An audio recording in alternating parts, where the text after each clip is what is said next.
ecological restoration is defined internationally as the process of assisting the recovery of an ecosystem that has been damaged, degraded, or destroyed. So, to sum up, is to help the natural processes to develop. Then you have several types of restoration. Not all restoration has to be ecological. So there are reasons to restore some place, and I think most of you or all of you are aware of some examples. So namely, because of topography, the hydrology, or has changed so much that it is unsuitable for any use, or because of pollution, or because all of these things, or some of them, are a risk for public health, or because the landscape is very ugly and the local populations don't want to keep it like that, or because nothing else is possible to do there, depending on natural processes, and so something must be done there. But then, specific reasons for ecological restoration include, always have in mind that we want to recover some natural process, structure, or landscape, and so the restoration, the ecological restoration, is performed because we want to accelerate, facilitate the natural recovery, because we want to restore the hydrological cycle, because we want to increase biodiversity, because we want to protect the soil, because we want to increase carbon sequestration, and because we want this place to become sustainable.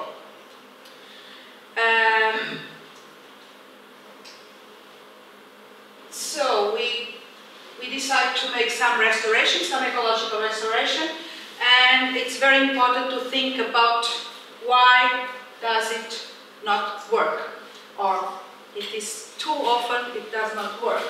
Here you see an image of a slope that did not work at Cecil. This slope had been seeded and planted all at the same time, and then on the first autumn, with the first autumn winter rains, part of it came down.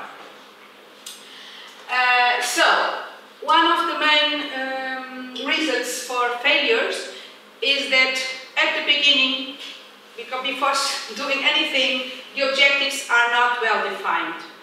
Or if they are defined, they are differently defined by the different stakeholders in the process. And so if you don't have consensual objectives or defined objectives, it's very hard that you have success. Then, this is a bit linked to the first cause, is that you have a target that is not possible or that is not realistic. And for instance, if you want to recover exactly the same type of landscape you had before, in many situations it is not possible. And so you are trying to do something that is not possible. Then there is this view also that okay, we do the extraction, we do whatever we have to do to make our take our economic profit from all the thing, and then okay, we'll sow some plants or plant some trees, and everything will be okay. And so there is this excessive confidence that plants will solve all the damage you've done to extract whatever you extracted from there. And it is very important to have in mind that all the processes are important, that plants cannot make everything that all those previous steps have not done. So a typical example is to believe that you can construct you build your slope whatever, in any way, because as soon as you put the plants will grow and they will stabilize the slope. Now, of course, they have an important role in doing that, but it is very important that the slope is well built and all the hydrological processes are well are under control. Another frequent cause of failure is that people want or think it's enough to apply the current techniques used in other situations, for instance gardening or in areas in the towns and so on.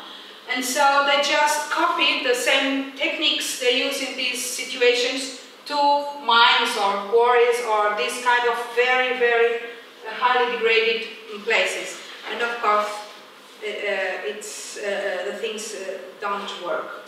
And so it has two consequences. One is that you cannot improve. If you don't recognize that you made a mistake, there is no possibility that you can really improve. And worse than that is that you propagate the same error forever. And finally, an important cause of failure is from the legal point of view. So in the countries where all these restoration are legally imposed on the companies, they have to go there and see if the company is doing what it should do. But even the criteria they use to evaluate that are not really good. Okay, better than nothing, but not really good, because most of them are not really based on scientific knowledge. Not because of it's not their fault. It's really because when these laws were created, there was still very little scientific knowledge about these processes of restoration. Then you have, of course, several levels of action you can start to you can apply depending on the degree and the situation you have. So you can have a rather simple intervention. If just like in this case, you just want to increase the value of this landscape by planting some plants or by removing some invasive species, then a more degraded area where you can already have salinization problems or things like that, you have to make something more than just planting. You have to do something with the soil and then plant. And then you have the worst case, that is a very damaged area like mines and open cast forests, where you have lost everything and you have to put it back again. So specifically in the case of forests, of course there are these changes, really serious changes in topography and consequently hydrology, and you have the problems of instability and soil erosion or whatever you put there, erosion. Then, of course, you don't have soil, you don't have the vegetation, you may have, in the case of forests or even some mines, dust pollution, and of course you have visual impact. Serra da Rábida is the mountain range where we are going tomorrow. Otilia already showed you a photograph. This is nowadays a natural park, but there are some quarries operating there. The quarries, most of them already operated there before the national park was created, so it's not possible to stop them. But they are not, nevertheless, they must comply with some legislation. So, as Otilia told you, Serra da Rábida has all these very nice and typical Mediterranean vegetation and environmental conditions.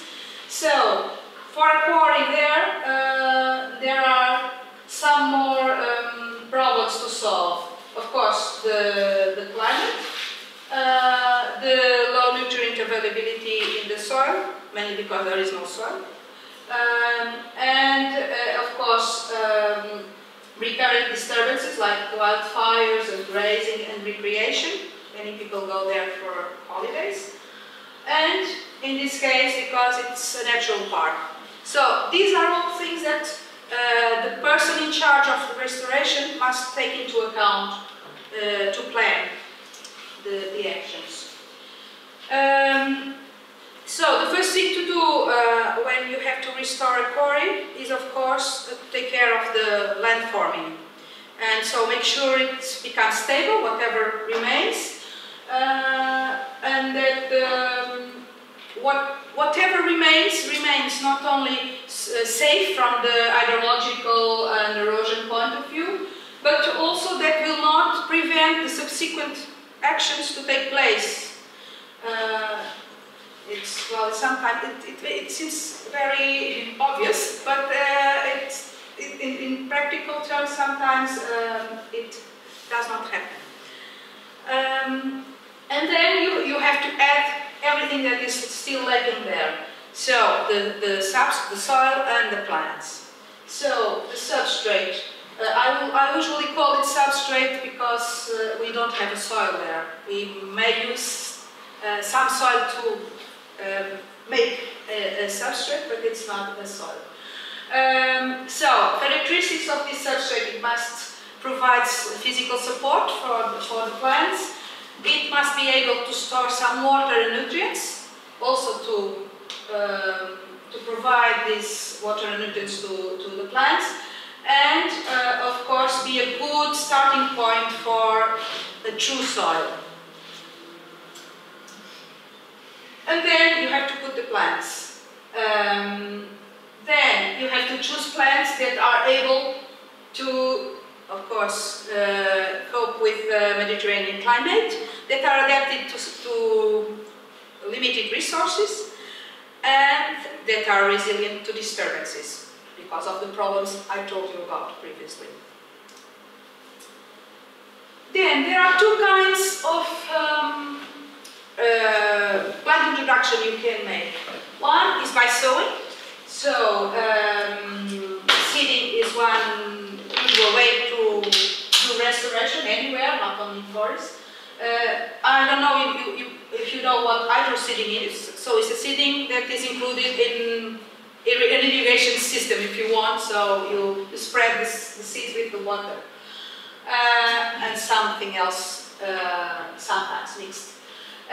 So the reasons to hydroseed have to do with the reduction, the fast reduction of erosion, if we are dealing with slopes. When you are too far from natural sources of seeds to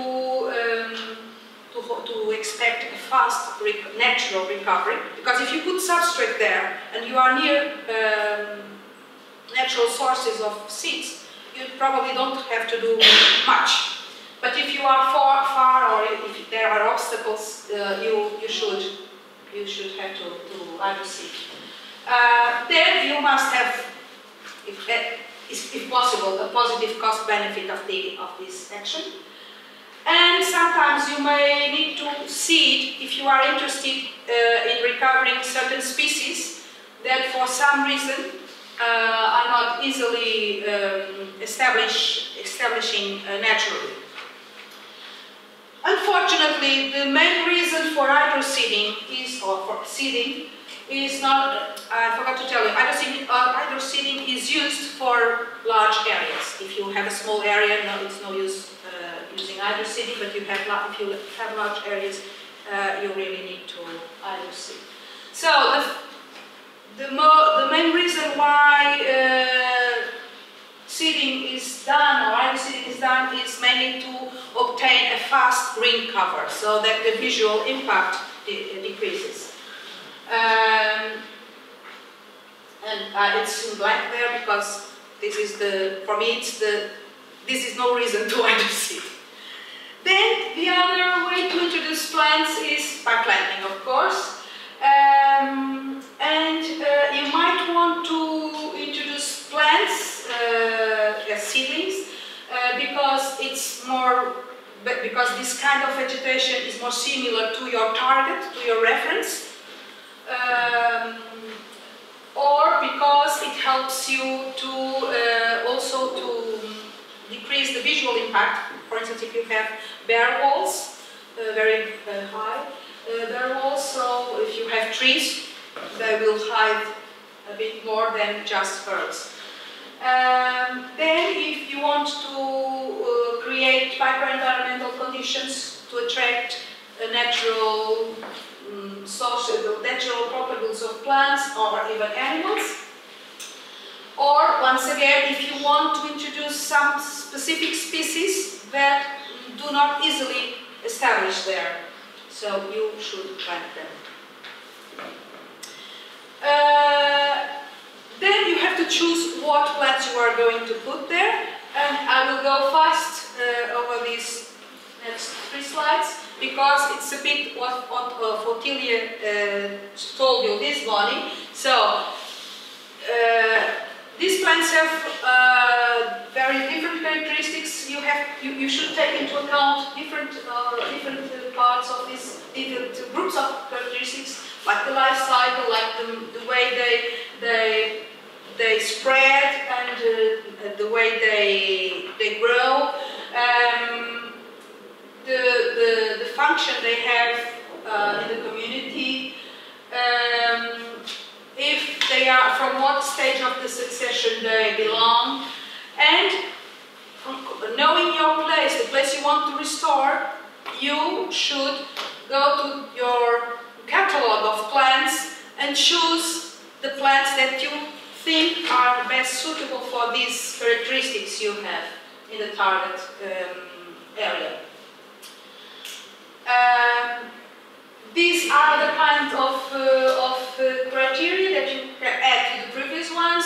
For instance, if you want to attract some kind of fauna for some reason, because it's a protected species, for example, you may want to establish, to improve the establishment of some specific plant, or you want to avoid fauna, so you can try to introduce species that fauna don't like. So you can have these issues and take them into account. And of course, you have to comply with the legal requirements. So if there is any law for that specific region or place, of course, in some places you cannot use any species. You are forbidden to use some species as our case, for example. And of course, all these characteristics, of course, it's logical to think that you will find all these good characteristics in the local species. I think it's also obvious.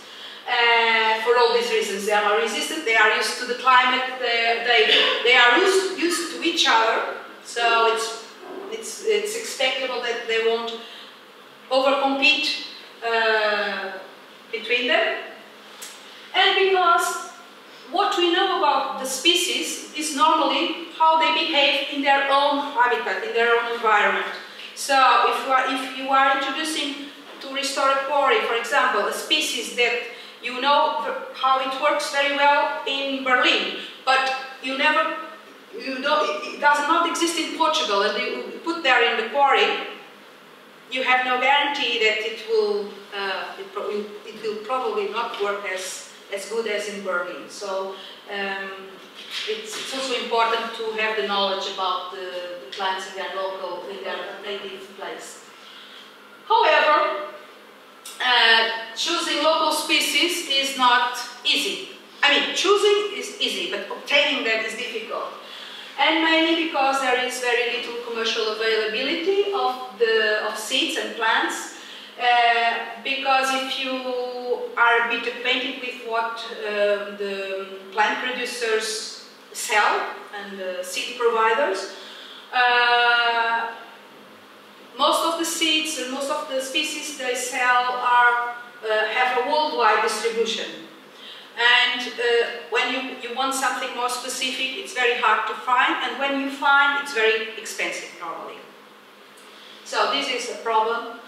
And then, of course, even if you get the seeds and enough seeds for what you want, there is insufficient knowledge about their production. And even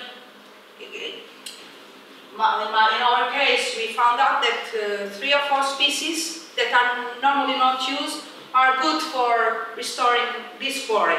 But the providers, the suppliers don't have this, and the producers don't have this. And so we go to them and we can ask, can you produce this? Okay, but we don't know, will they germinate well? Will they propagate well? Because all we scientists know is how they behave naturally. So we know that they have this germination percentage, this propagation characteristics, but to produce plants is a different matter, and it's not always easy to accommodate all this information, and of course because all this takes time, and if you are selling something you don't want to wait too much time. So these are the problems, but you should not be discouraged by them. Then after you chose the plants, you introduce the plants, then it is possible that you need to make some maintenance, and the main one is irrigation. And irrigation should be done when you don't have enough rainfall to ensure that the plants live during their first stages, so after seeding and after in our case, the first year after the plantation. You must think also that you should use water sparingly because it increases the costs, and not only it increases the costs in human power, and if you have to buy the water too, but it is very frequent that the water is of low quality. So instead of helping the plants, you are damaging them. There are, for instance, I know several quarries in Spain, in northeastern Spain, very similar to the one we are studying, that have this problem of salinization because they use water that is not very good. And of course, if you irrigate too much, or the slopes are not, or the terrain is not well built, of course it can be worse than not irrigating because it can induce the landslides, runoffs, and all these problems. And of course change the structure of the substrate of the soil you have there. Then sometimes another maintenance step you must have is the weed control. If you are interested in promoting the woody species that you planted, and if the herb layer developed too much, you must take some actions in order to decrease the herbs and the weeds. Very, very important step that is very seldom done is the monitoring. And why is it so important? First, because it helps you to decide about your maintenance actions. And not only maintenance, so the irrigation, does this need to be irrigated or not, or when?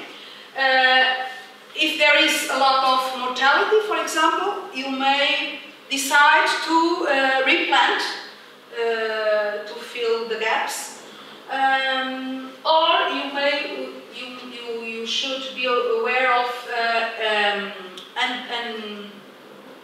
unwanted species there, like invasive species. So if you plant, you seed, and you go off, and you never come back, you don't know what happens. And if you come back in 5 years, everything is invaded by arundo, for example,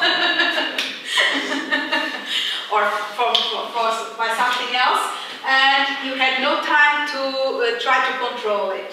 So it's good that you go there and survey what you've done.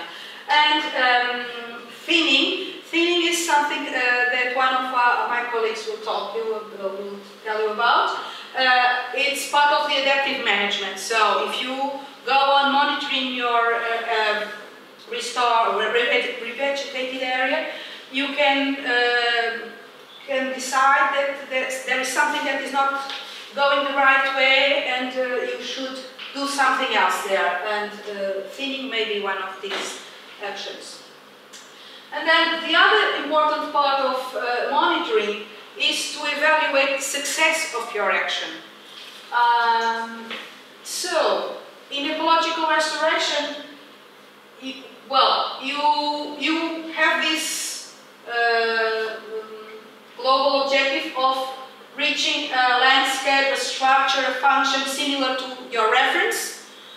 But if you don't monitor along the years, you have no idea if this is... Okay, you have this picture there of the first 2 years, then the picture down 20 years, but you don't know how this will develop, and will this develop towards the reference. So, okay, in the short term you can aim at cover, okay, it's done.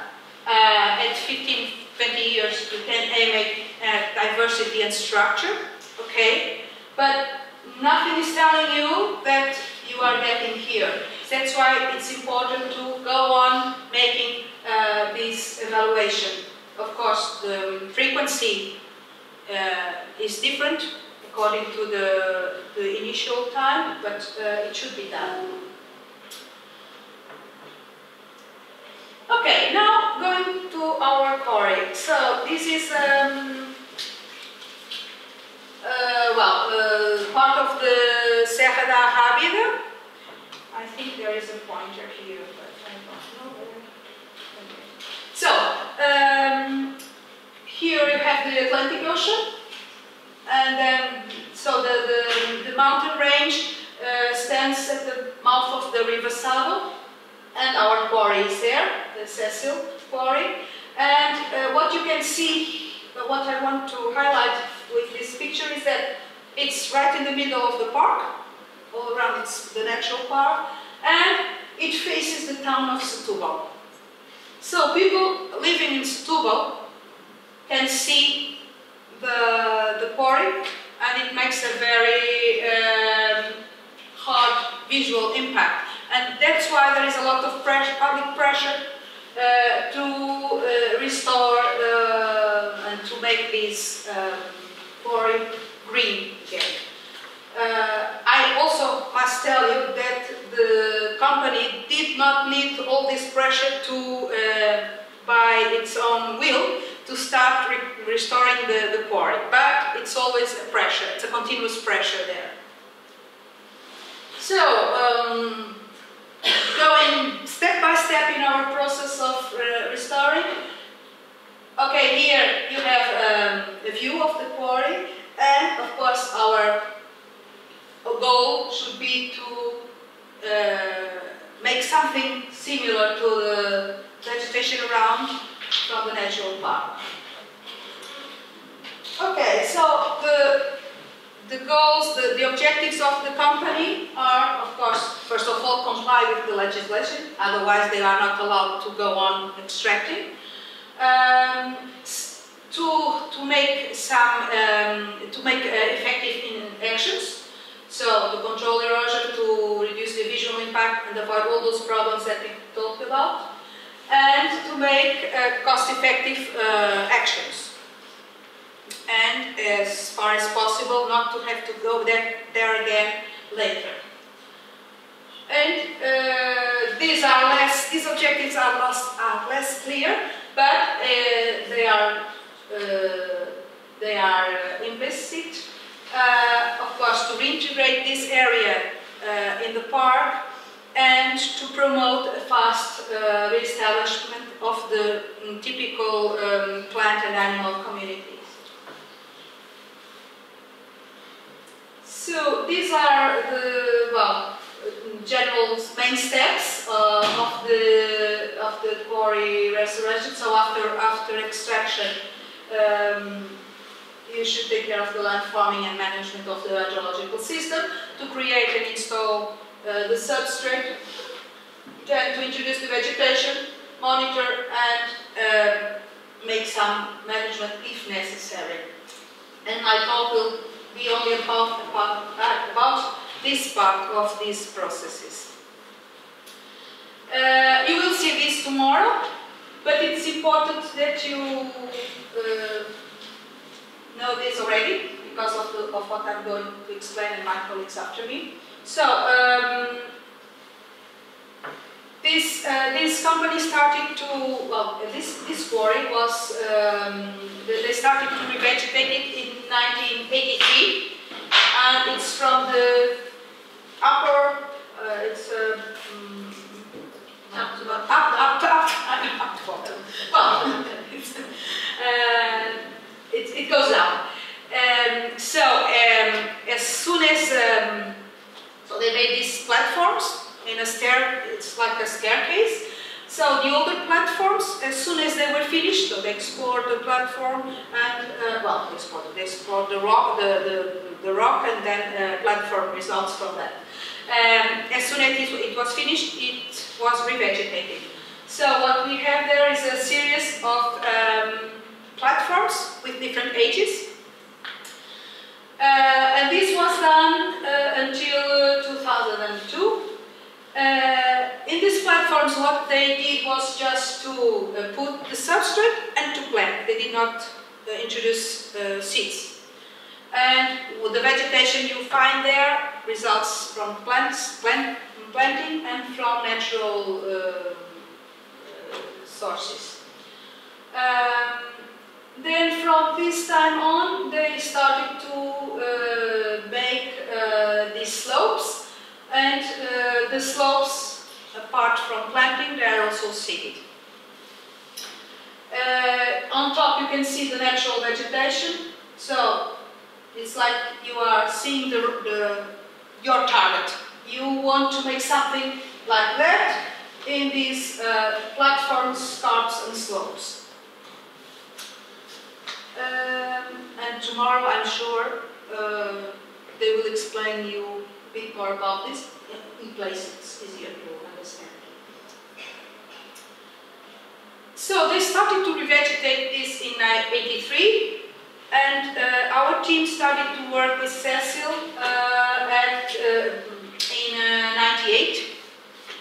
And since then, we've had a very close collaboration, and in this collaboration what is always done is this cycle of okay, we start by evaluating what there is to evaluate, then if the things are not okay, we make some experimentation to improve that, then the results of experimentation are applied in the field, they are evaluated and then corrected or changed or whatever, or repeated if they are okay, and that's how we have acquired all the knowledge we have nowadays.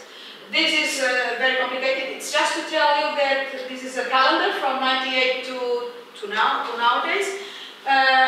These are, so on the upper part of the arrow are the evaluation studies we have performed, and below the arrow are the experimentations we have done. Just to tell you that the general trend of the studies has been to progressively substitute the commercial species that were used by native local species. Okay, the first thing we done there was to evaluate what there was, and when we started there were practically only the platforms to evaluate. So these are some images of the places of the platforms, and the only thing I must tell you here is that I forgot. One good thing they did before we started working with them was was that they always chose local species to plant. And so there was only 2 or 3 species that were not local, and one of them is the Aleppo pine, which is not native in Portugal. No, it isn't. But it was probably put there by some forest recommendation. It was in the 80s, so it's normal. And because this is a very tough species, and it really was expected to help the development of the vegetation. So we will talk about this later, but just to tell you that most of the species were native species there, and it was very important. We made some preliminary surveys also on the soil characteristics. So I don't know if you realize, but when we have all these platforms, there I remind you. So the first one was started in '83, and then all the others with the years. What we have is a sort of chrono sequence. We don't know exactly what was done in all of them, but we are sure they always planted the same species and all these species. So we have a list of species. I think you have them in a table that was in the papers I gave you. And so we can compare all these platforms and have a perception of the trend, of the time trend of the vegetation. But not only of the vegetation, but also of the soil. So in 1998 and 2004 we made some study of this, and what we saw that there was really this trend to attain the values found in natural vegetation, but it was still a bit far from that. From the point of view of the vegetation, what we saw was that in terms of structure, it was going the right way, so it was approaching the structure of the reference community. And the diversity too, it was also very similar. But of course there was this problem of pines, which was the different thing and the very different thing about the platforms. And they dominated. Of course they were planted in higher densities too, but they dominated all the platforms in cover and in height. And by what we saw, we deduced, well, we thought that they were probably competing with the other species, and that not only with the other species, but between themselves. And that was why in the older platform the vegetation was not bigger than it was, and even the pines looked, they did not look very healthy. Then we evaluated the slopes too, and for these, okay, the slopes, I told you, they introduced the substrate. They either seeded with standard seed mixture, which were mostly made of what we call commercial species. When we talk about commercial species, we mean species that are not local, okay? Because there are very few, but there are some species from the local vegetation flora that we can find and were included. And of course, in some slopes they planted the same species as in the platforms. So what this first survey showed that there was this hydroseeding they had done was not really useful, because we had more the same cover in hydroseeded places and non-hydroseeded places, because it was much more important to take into account the topography and the aspect of the place where the seeding was done, and that on slopes, really, okay, there are we studied several slopes, so several degrees, and the more vertical ones were the ones where it was really useless to hydroseed, and then the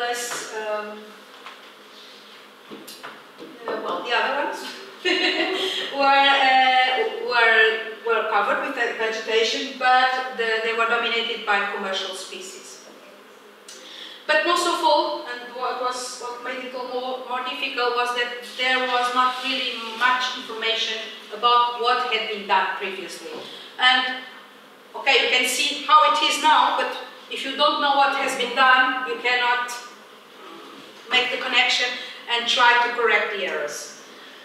So, the main conclusions from this first survey was that the abiotic conditions needed to be improved and that the native species should be promoted. We also made later some overall survey of biodiversity. This was connected with the parallel study by another team from another university who is studying the animals. And so this was to go together, this study. And I won't talk much about this because Teresa will talk about these results. Another thing we've done, so after evaluating what was there, since one of the main conclusions was that the soil was still a bit too far from the natural characteristics, we tried to apply some amendments to the soil to increase the water availability and the nutrient availability. But what we saw, and this was tested with 3 very typical species from there, and that are used in the revegetation. But what we saw was that there were some effects on the short term, but the amendments did not really contribute to increase the survival. And 8 years later, there was no difference at all between the treatments. So for this species and in this quarry, this kind of amendments was not useful.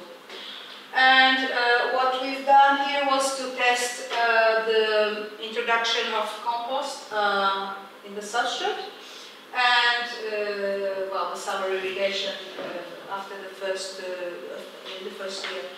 And of course, what we had was a very fast plant cover. And the compost really improved some characteristics of the substrate, although it also increased some levels of heavy metals, though they were not to worry. But what we also saw, and this was more important for us, was that this was also promoting the mortality of the planted shrubs. And this was probably because there was an excessive development of the herbs. So what these amendments were doing was favoring the herb layer and not really the shrub layer. Then another thing, as I told you before, when we evaluated the platforms, we thought that the pines were competing and preventing the other vegetation to develop. So we also made an experiment of pine thinning in order to see if it was helpful.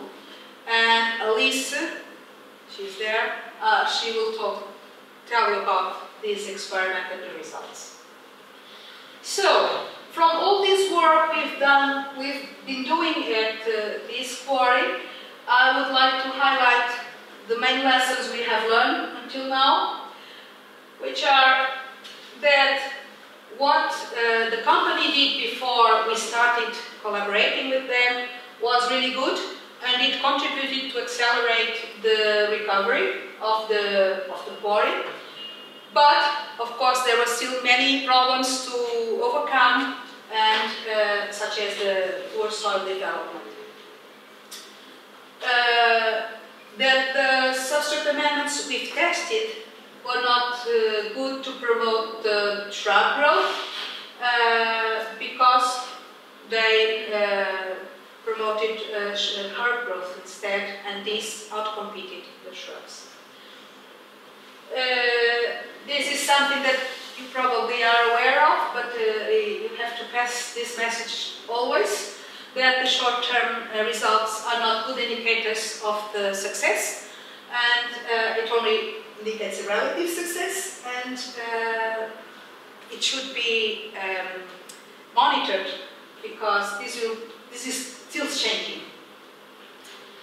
And this is the hardest one to pass, because there is no universal recipe, and everybody asks us, tell me, what should I plant, what should I seed, and I cannot tell that. So it depends on too many factors, on the land forming, on the environment, on the interspecific relationships you want or have to create, and on human intervention. So the actual doing the things is important. Within this project I told you about, the LIFE project, there were quarries where there was failure, not because the project involved 11 quarries in the Iberian Peninsula, and everybody was doing the same.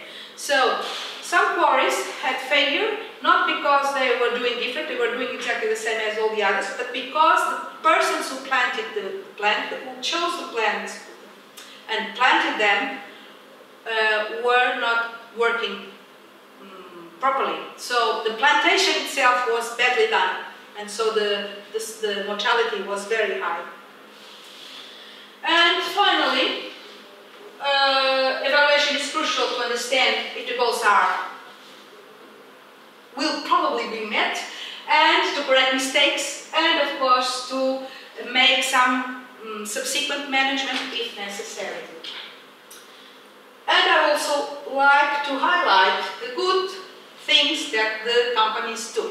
And in this case, they did several. These are not all the good things they did, but these are the main ones. Okay, they used native species only, and they produce their own plants. So the plants are created already in that environment, which is very important. Then they really take care of all the management actions that are needed, but not excessive. I mean, they do what is really needed, not more and not less. They are concerned about integrating the quarry in the park, and they finance the collaboration with the universities in order to have continuous monitoring and evaluation and correction.